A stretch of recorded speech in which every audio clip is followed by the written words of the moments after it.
Hello, I hope y'all are all having a great day. It is July 28th, and today I'm back, of course. Today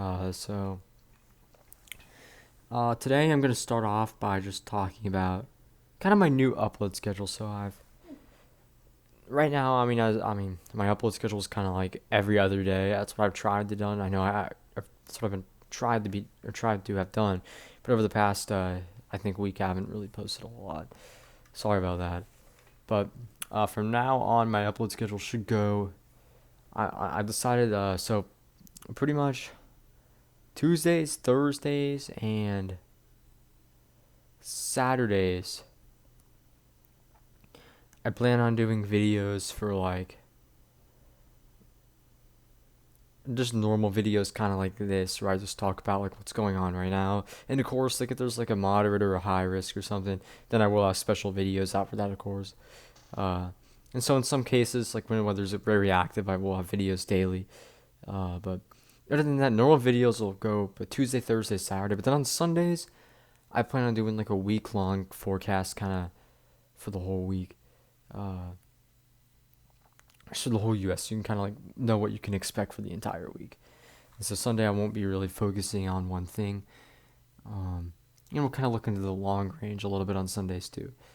Uh, so it kind of makes some videos more like centered around a specific topic instead of like where I look at so much stuff in one video. It's like 20 minutes of different stuff that which in some cases I need to be focusing on one topic. Unlike tonight though. Tonight like is a video I can just kind of look at everything because there isn't a ton going on. But yeah, but I guess let's go ahead and get started with the video. So today we did have a marginal risk in kind of the mid-Atlantic / Northeast area. Had a not we had I don't know, I don't remember if we had a tornado threat or not, or I had a 5 or 2 or 5 tour. I think we probably had a 2 tour. I'm not 100% sure. Uh, Currently we do have a 5 wind and just pretty much just a wind threat across that area right there. First off, before we look at radar for what's going on now, I want to talk about flooding in Kentucky. So this is the Kentucky Mesonet site. Um, this is the precipitation over the last 48 hours. And we can see some sites centered right around here. Don't know how to say that, but whatever county that is, that's Mesonet site in that county has picked up 6.56 inches. Right to the north, also in that county, just a little bit further northeast, 6.69 inches in the past 48 hours. So, had some very significant flooding in Kentucky. Uh, so yeah. Also, we've had flooding in like the St. Louis area too. So we're just gonna pull a Meso West here, and I want to get this for Missouri. Let me try to. All right, let's get Missouri. Okay. So these are like official ASOS weather stations, like at airports and stuff. So you can see St. Louis, Lambert has picked up only around 0.30 inches. I mean, in the past little bit right there. 0.30 inches of rain, not a whole lot. I mean, not gonna really see a lot of problems with that. But in other locations, we did pick up a little more. Like this station, St. Louis. It's like more west of town here. KSUS picked up around 1.6 inches of rain in a very short period of time. Just look at that, how quickly you saw that rainfall. And then see out here in Washington. No precipitation data available apparently. Then north of town, picked up only around 0.07, but some areas did see some more flooding today. And in the past couple of days, we've seen some very significant flooding. Or what am I doing now? Data St. Louis. And let's go back and take a look at that real quick. I'm pretty sure that's like the official St. Louis climate site. Saw its most rain it's ever seen in like a 24-hour period for like one day. So I'll go and see here. So yeah, on the 26th, so 2 days ago, that that airport saw 8.64 inches of rain in one day. I mean, look at how like the weather's been though since like the 20th. I mean, you've been in the 100s. Look at that low of 84 on the 23rd. So very warm. 14 degrees below or above average, which may not be significant in a month like January or like March or something, but I mean in July it's a pretty significant to be that far above average. Uh, just because of how high the average is in the first place. I mean, uh, and then there's a ton of rain, 11.95 inches so far this month in St. Louis, roughly 12 inches. So that's pretty bad. And yeah, let's go ahead and start talking about like what we have going on now. So right now, radar in the northeast, not a whole lot of like stuff going on really. We can see do some thunderstorms ongoing. Quite positive we have no severe warnings, but let me confirm that. Okay, we haven't done no severe warnings. So no, we do have a severe warning down in New Jersey. But throughout the day, generally we saw like a good bit of storms in New York, and those moved on like southern New Hampshire. There, that was a pretty strong line through, or southern Vermont, and southern New Hampshire, pretty strong line all the way out into Massachusetts. Since it has weakened, but a damaging wind potential does still exist. So yeah, and then for the rest of the country here,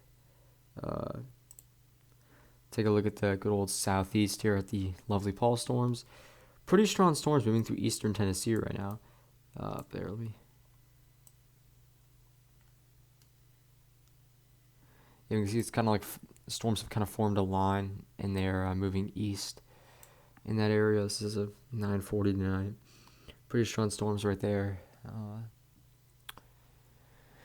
Yeah, and then also has some action in the plains, I think, central plains. Let's see, or kind of like south central. Yeah, we do have a little bit of action. We got some storms moving through areas of like Oklahoma, that like from Oklahoma City, shower storms all the way in the Texas Panhandle. These areas need rain. That's very good to see.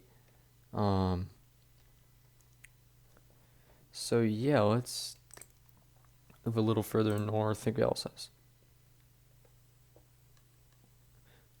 Yeah, don't have a whole lot of action, just storm Colorado or Wyoming, but not a whole lot going on. So yeah, day 2 we can see this is not really. Well, yeah, this is day 2, but tomorrow we can see we have a marginal risk extending roughly from Texas, southwest Oklahoma. We have a marginal risk, but then we have like a larger separate one from Arkansas all the way into mid-Atlantic. Got a slight risk in Virginia up to around D.C. I think there's D.C. in that.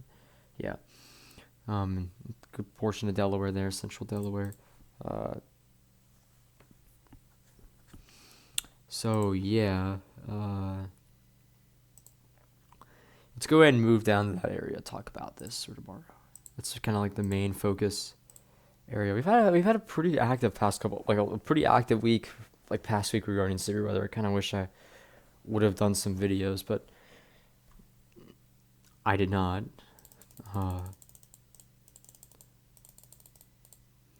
So tomorrow 18Z, we'll go ahead and lock it here and forecast hour 18, so we can look at what we have kind of setting up. So it definitely looks like we have just by looking at reflectivity, probably have a front about right here. Take a look at dew points to just confirm that. And yeah, we can see probably, we have front here, dry air up to the north, dew is below 60 up in that area. But really what we're going to want to watch would be like this further south in this area here. I think we'll see a pretty normal day, like regarding Paul storms in the southeast, but a little further north, as you get like North Georgia, Tennessee, northern Alabama, those Paul storms could have the potential to become more severe, and maybe form some like organized clusters.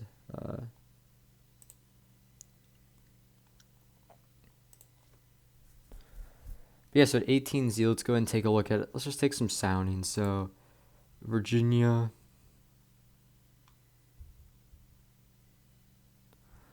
Looking decent. Okay, so what we're going to see out of this is mainly, I mean, I'd say you have like mainly a microburst, like a threat of damaging wind. I feel like you can see some microbursts out of this sounding. some downburst winds, but generally I'd say yeah, this is just a damaging wind threat. Maybe like I wouldn't say really any big hail. Any hail like over an inch, I don't think we could really see. Further south down into Georgia, like northern Georgia will take us down here right around Gainesville, and we can see environment's a little less worse now. We could see storms with once again a little bit of a damaging wind potential, and they could form some kind of organized clusters. Very limited shear to work with. These storms will definitely not be like wide. We're not going to see widespread severe storms. We'll see like a few clusters could produce some like gusts up to 50, of maybe some like producing gusts up to 60. Depends. 21Z. Let's take a look at what we have. So storms are generally just slamming that area by in Maryland. That area always gets hit. Take a sounding in southern Maryland. And we can see, actually, look at that low level shear there on the HRRR. Okay, so maybe looking at like a low end tornado threat. I mean, generally, yeah, I could see a little bit of a tornado threat out of this. Thermos look pretty good. I mean, generally, yeah, it doesn't look bad. Once again, damaging wind would be the main threat, but I wouldn't be surprised if you could see some supercells out of that for sure. Kind of curious if any other model has that. Go back to the 18Z NAM3. Nope, of course it's gonna.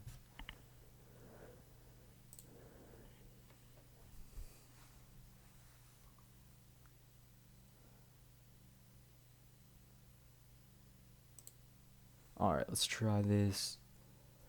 Yeah, so the NAM3, we can see we have storms kind of forming more of a line, but that's not really what we want to look for. Just want to kind of take a look and see if we see that low end 23. And yeah, look at that. You got that nice low level shear there. Looking pretty good, actually. I mean, definitely say we could see a 2 or a 5 tor if we don't already have one. I definitely think we could see a 2 tor for that area. Have to see what the SPC polls, though, with that. So, yeah, why does it go back to... Okay, this is very annoying.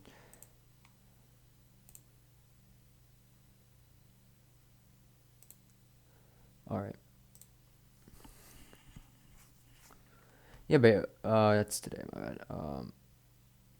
By 01Z, this will be 9 p.m. tomorrow. That's Eastern time, by the way. We can see the storms are moving generally kind of like off the coast. But we still do see quite a bit even after dark. At that time, the severe weather threat's going to go down. Storms will start to slowly weaken, or storms will fall apart, or begin to. But damaging that will persist. Even with these storms dying, they could produce some very strong downburst type winds. Into the southeast, take a sounding in Alabama here. Generally, just kind of general pole storms. The shear looks very, very bad. yeah, I'm just gonna say that looks terrible. General pole storms, though, they could continue for a little bit, even after dark tomorrow. Further north, though, where we do have that marginal risk, we can see we have a little bit better shear. Not great once again, but yeah, after we see the after dark tomorrow, though, that severe weather threat will diminish across that area pretty quickly. Maybe some clusters kind of like remaining further south. Let's see what the HRRR has. I mean, by 05Z, we still have some storms ongoing. In Georgia, but yeah, by that time, though, I mean, yeah, generally tomorrow is just going to be mainly a damaging wind day. Wouldn't be surprised if we see like a few reports of some like maybe half-inch to maybe 1-inch hail in some areas. I mean, I feel like even though the environment's not good for hail, I feel like we're still going to see that somewhere. Pretty much always happens, but yeah. And then we still want to watch that area for tornado potential. Yep. So day 3, we don't have any risk. We're not really going to talk about any other day because I feel like this video has actually been pretty long so far, but that's pretty much the entire video. Gonna kind of keep it a little shorter today, and I will be back Saturday. I'll be back Saturday and Sunday for more videos, but Yeah, thank you for watching. I appreciate it. Hope y'all have a great day tomorrow, and goodbye.